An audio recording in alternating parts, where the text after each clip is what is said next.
beginning our day. It's December 26th, day after Christmas. And looking how I've been coming back to this reflection this morning that the mind is the forerunner of all states. The mind leads.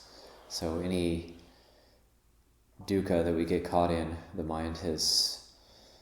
It's very tricky because the mind creates the issues and then suffers over them and then tries to get out of the suffering through escaping through avenues such as sense desire or just distraction. And yet it created a problem. So that was the source of the issue.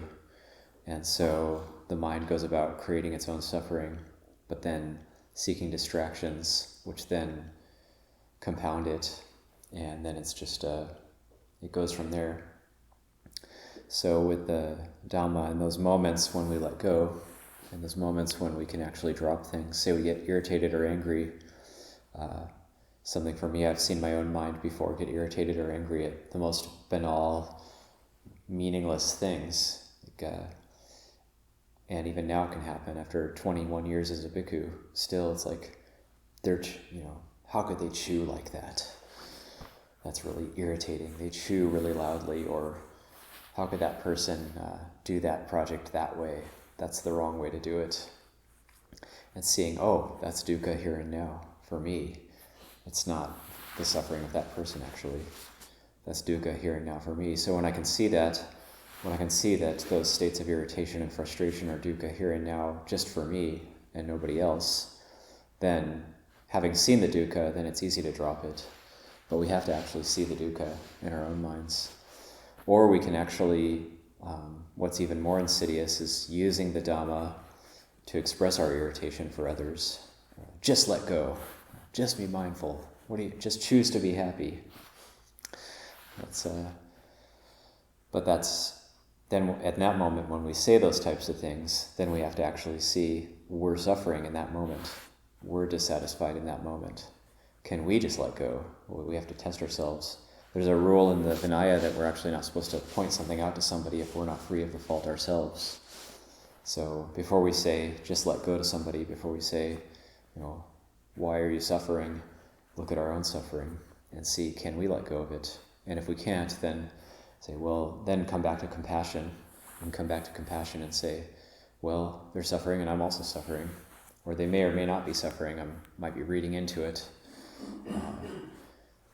We tend to also, I do this myself, mind reading. Not that I'm actually reading minds, but we think we know what's on other people's minds based on maybe how they're acting or whatever. So we mind read quite a bit. It's actually a psychological term, mind reading. And so it's good to stop doing that and be very unassuming and think, if I haven't actually attained that psychic power of truly being able to read minds, or I don't really have that skill, then it's not sure what's on other people's minds. I might be reading into it. As Ajahn said one time, somebody thought he was upset and he just had to go to the restroom. And they said, you look really upset. I just have to go to the restroom really bad right now. So it's like that could be the case at any time. We have to go to the restroom all the time. So that could be the case. Probably is the case much of the time.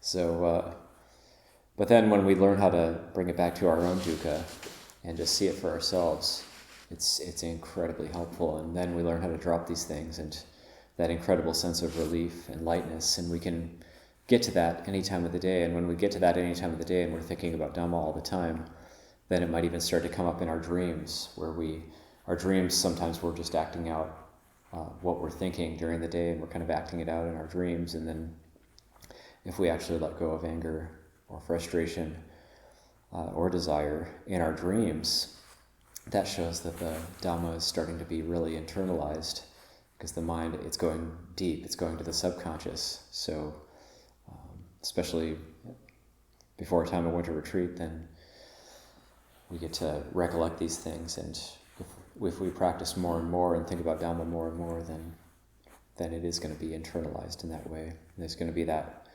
lightness, and then everything will seem fine. The person chewing loudly, suddenly it's not a problem anymore. We might even have mudita, that they're having a good meal.